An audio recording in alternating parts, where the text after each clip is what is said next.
Welcome back to CETV with the Soul Man Frank and the famous Sony camera to my left, and the famous, you'll hear back from me in a second.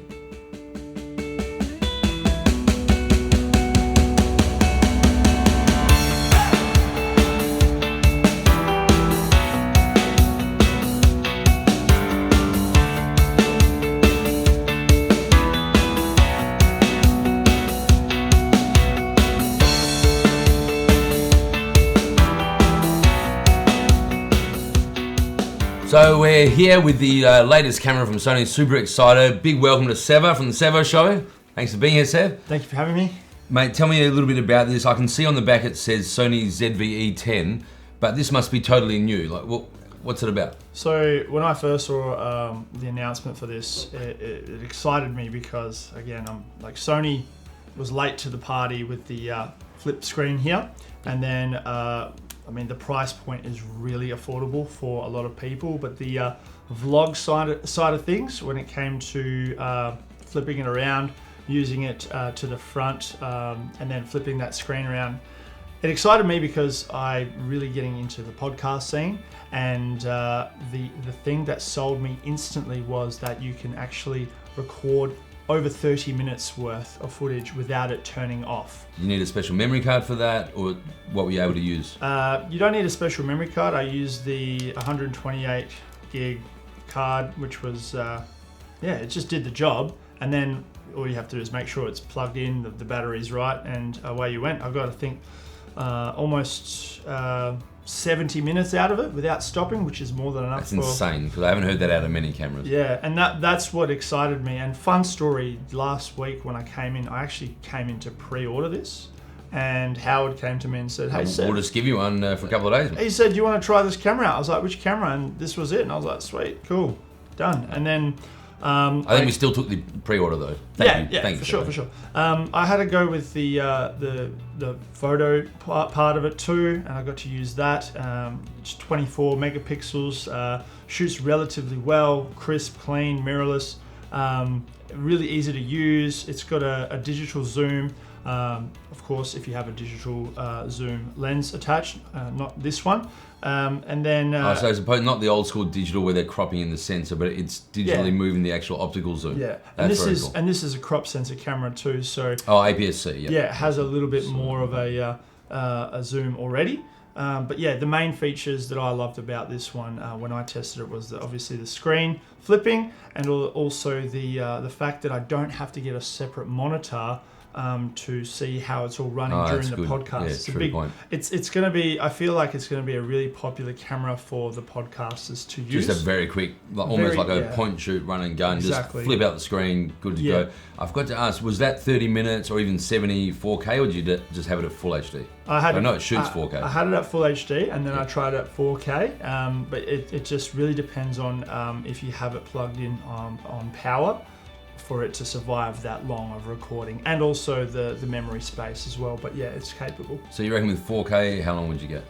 On battery, full battery, I'd say maybe up to 60 minutes, give or take. But I didn't test that fully, so don't quote me there. But yeah, it's just amazing, and it's hopefully so someone will light. add it into the comments, please. It's so light, and it's got the hot shoe on there. The mic is really good just on its own.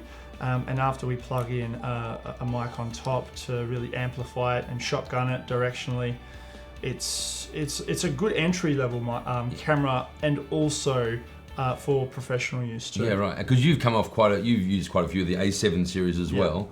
So but you said you've pre-ordered this anyway, so you'll find a way to add this into your kit as well as being an A7 user? Yeah, absolutely. So my next camera on the market is the A1. And the problem I had with the A1 was it was overkill for this project. I didn't want to use the A1s for shooting podcasts.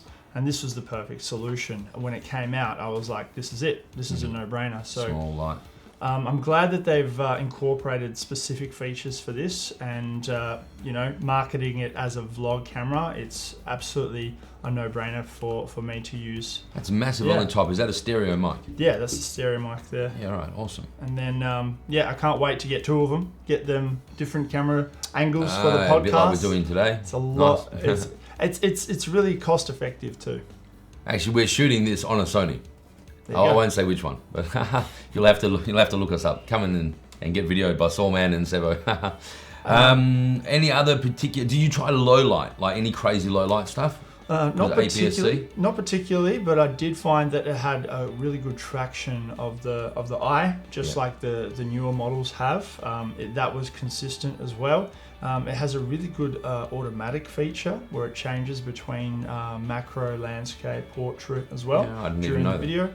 And I didn't go too extensively into the testing, just more so what I use it for. But I did notice some features that actually made things easier for me, and I was like, oh wow, that's handy. That's awesome, because look, it is marketed and being promoted as a vlogging camera. So you've got your A series in your crop sensor cameras like A6000, 6400, then you've got your A7s in your full frame, and now you've got the ZV-E10 and the ZV-E10. So they're really excited, Sony, and they've had so much history in broadcasting and video anyway.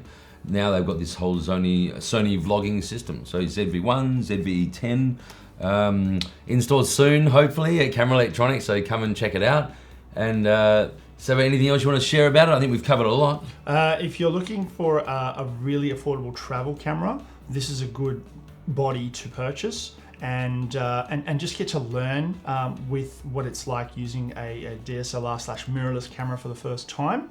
And that is a good kind of testing point for if you want to take it more seriously in the future. So this is the one for me if I was starting out with photography and videography. Yeah, so the perfect mix: photography, videography, articulated screen. So you want to get into vlogging, selfies, and all that sort of stuff. Yeah, and lengthen out the podcasts. Okay, awesome.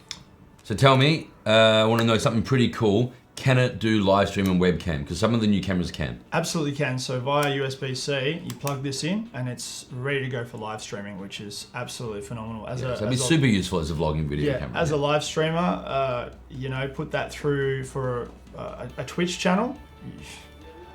Gamers, this is the one.